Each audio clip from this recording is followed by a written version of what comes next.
Narito na ang mga trending na kwento sa mundo ng social media. Tunay na buhok ginamit para sa rebulto ni yumaong Ateneo recruit Rene Baterbonia. Nagdulot ng halo-halong reaksyon online. Binatang nagkamit ng halos 500 medalya sa kanyang graduation ceremony, hinangaan online. TikTok users na ginagawang katatawanan ng PWD sa kanilang content pwede nang kasuhan sa ilalim ng bagong reporting system. Gen Z Pinoy workers, itinuturing na least happy at most stressed sa trabaho ayon sa isang survey. At higit 400 pusa patay sa cat hunting competition sa New Zealand.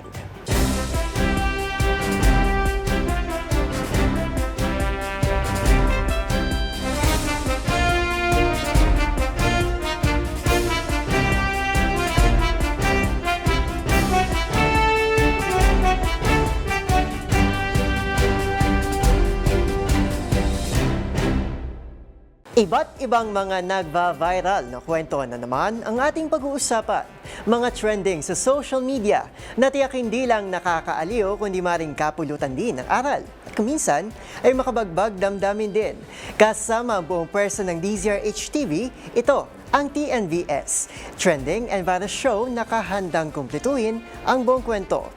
Masaya, malungkot o isyong pambayan man yan, sagutan namin ang inyong tanghalian.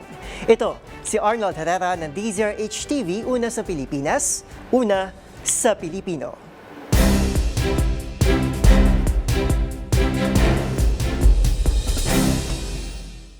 Para sa ating unang istorya sa tanghaling ito, siguradong hanggang ngayon, laman pa rin ang newsfeed ng ilan sa atin ang mga alaala ng yumaong Ateneo Blue Eagles recruit na si Rene Baterbonia. Kamakailan nga lang lumutang ang ilang video kung saan binubuo ang rebulto ng naturang manlalaro gamit ang tunay na buhok ng mga taong kanyang taga-suporta. Ang reaksyon ng mga netizen sa report ni Mili Borja.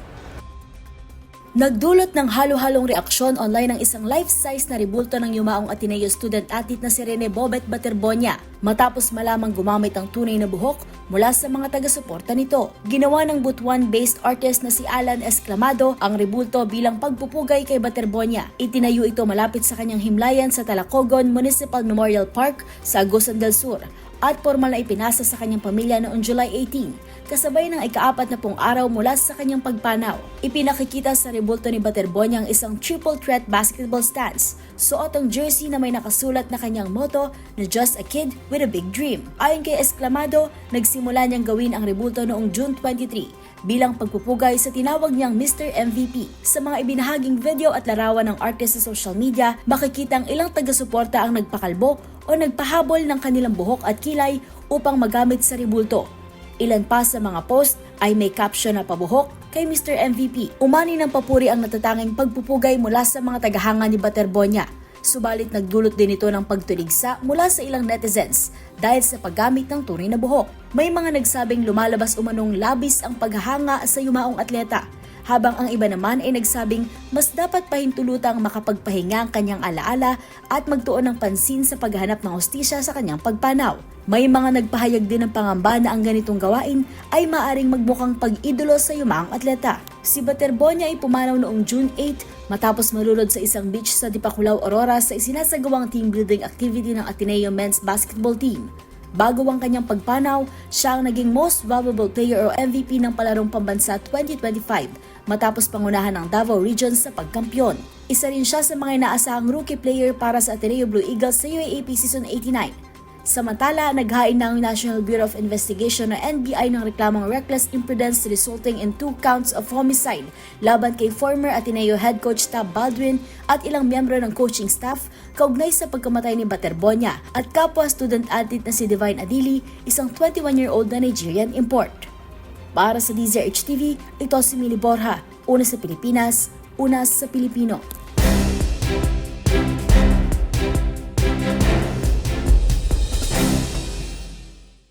Sa ating susunod na kwento, napanganga na lamang ang mga netizen sa nagtapos na binatang ito sa high school matapos masungkit ang hindi lang isa, hindi lang dalawa, kundi halos 500 medalya sa graduation.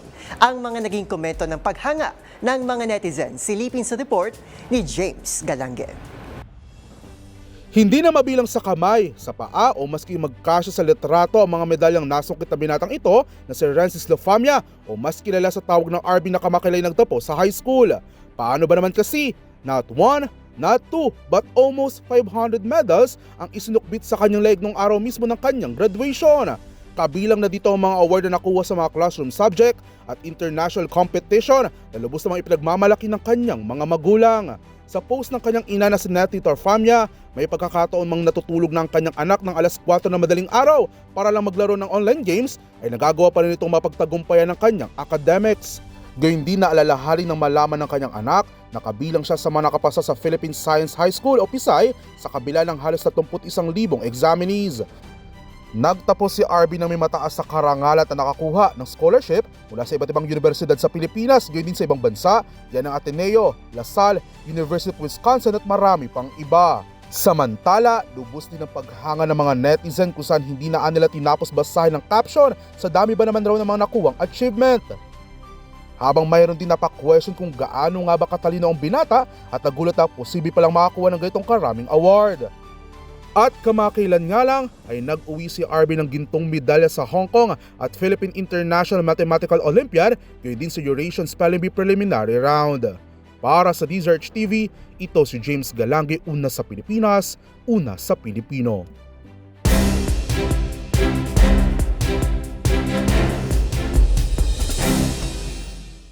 Sa iba pang trending na balita, maaari nang maharap sa batas ang mga TikTok users na nangahamak at ginagawang katatawanan sa kanilang content ang mga taong may kapansanan o persons with disabilities o PWD sa pamamagitan ng isang bagong reporting system. Kung paano nga ba ito gamitin, panoorin sa report ni Rovic Manuel. Nag-viral kamakailan ng isang trend sa social media app na TikTok ang tinatawag na One Wish Willow. Hango ito mula sa horror thriller movie na Obsession kung saan ang karakter sa palabas ay humiling dito ng kahit anong gusto nila at magkakatotoo.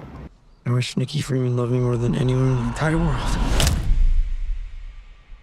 Ang ilan sa mga TikTok users ay ginaya ito at ginawang trend. Tampok ang mga pampagood vibes na parody hango sa totoong buhay na lubos namang kinaliwan ng marami. Pero kung may mga nakatutuwang content, ay meron ding tila sumobra at nakakabastos na para sa ilan. I want to be a special.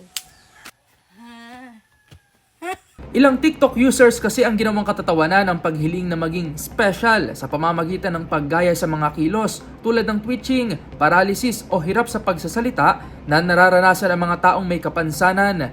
Agad itong humakot ng samot-saring reaksyon mula sa netizens na ikinaalarma ang ganitong paggawa ng content. Kinundan na rin ito ng National Council on Disability Affairs o NCDA kung saan nagpapakita umano ang ganitong content ng malinaw na paglabag sa Magna Carta for Persons with Disabilities o RA number 7277. Dahil dito nagkaroon na ng bagong reporting system para dito, katuwang ang TikTok kung saan maaaring pindutin na ang hate speech o bullying and harassment button para agad na sumailalim sa review ang mga inirereklamong video. Layunin nitong mabilisang maalis ang naturang content, iba ng mga lumalabag na accounts at sampahan ng kaso ang mapapatunayang nagkasala sa batas.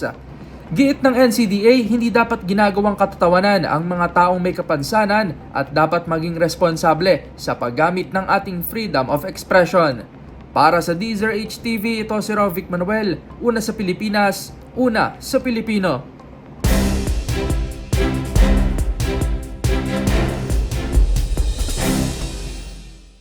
Sa iba pang viral na kwento, shout out sa mga employer. Nakumusta niyo na ba ang inyong mga empleyado? At baka naman ay may hindi na masaya.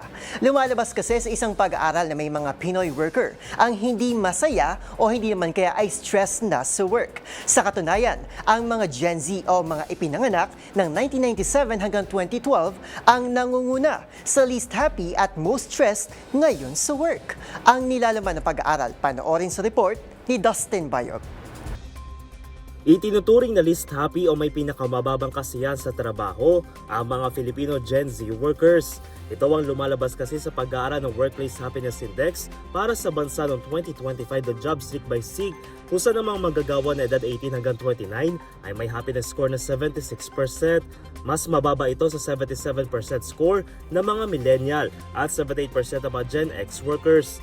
Bukod dito, 4 sa bawat 10 Gen Z workers ay anxious o may pag-aalala sa tuwing papasok sa trabaho, gayon din ay silang pinaka-stress sa work kumpara sa mas matatandang age group. Gayunpaman, positibong mga Gen Z worker sa paghanap ng kanilang purpose sa kanilang trabaho bilang source of happiness na sinundan ng pagkakaroon ng work from home. Ayon sa Job Street, mapapansin sa mga Gen Z na naghahanap sila ng trabaho na batay sa kanilang personal values, gayon din ay mayroong flexibility sa kumpanyang kanilang ina-applyan. Samantala, binuong survey noong Oktubre hanggang Nobyembre ng 2025 sa edad 18 hanggang 64 ng mga Pinoy worker na layong ilahad ang sentimiento ng mga manggagawa pagdating sa kanilang mga trabaho at career. Para sa DZRH TV, ito si Dustin Bayog. Una sa Pilipinas, una sa Pilipino.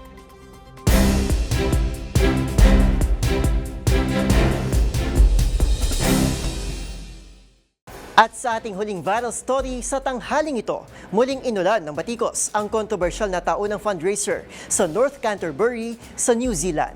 Dahil tampok sa event na ito ng isang hunting competition kung saan ngayong 2026, nasa higit 400 pusa ang pinagpapatay. Ang paliwanag dito ng organizers. Alamin sa aking report. Sa ika-4 na sunod na taon, muling inulan ng batikos ang kontrobersyal na kategorya na ito sa North Canterbury Hunting Competition sa Rotherham, New Zealand. Dahil kaiba sa karaniwang hunting targets gaya ng mga rabbit, baboy at usa, kabilang sa pinagpapatay sa hunting fundraiser na ito, 441 pusa. Ang kompetisyon, mariing kinondena ng iba't ibang animal welfare groups. Ayon sa New Zealand Cat Foundation, ang exposure ng ganitong aktibidad sa mga bata ay posible umanong mag-desensitize sa kanila sa karahasan. Ang mga pabayang may-arian nila ang tunay na problema kung bakit inaakalang ligaw at kalaunay feral ang ilan sa mga pusang ito. Depensa naman ng event organizer, paraan ito upang pigilan ang invasive predators na nakakapinsala sa kanilang wildlife. Batay sa isang pag-aaral noong 2020, isang mga pusa sa pinakasikat na animal companion sa New Zealand na may average na 1.7 cats kada household. Ang event bahagi umano ng long-term objective ng bansa na ma-eliminate ang feral cats pagsapit ng 2050.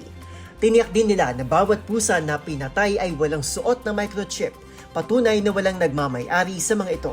Sa usapin naman ng exposure sa karahasan, gano'n naman daw talaga ang nature ng buhay sa rural areas ng New Zealand, lalo't bahagi na nila ng buhay doon ang pangangaso.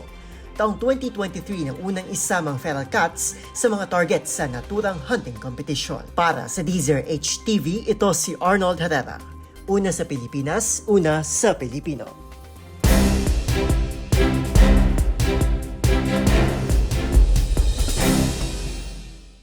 At yan na po ang mga kwentong kinagiliwan, pinusuan at gumawa ng ingay sa social media. Kung meron din kayo mga katulad na istorya ay i-share nyo na yan sa ating comment section.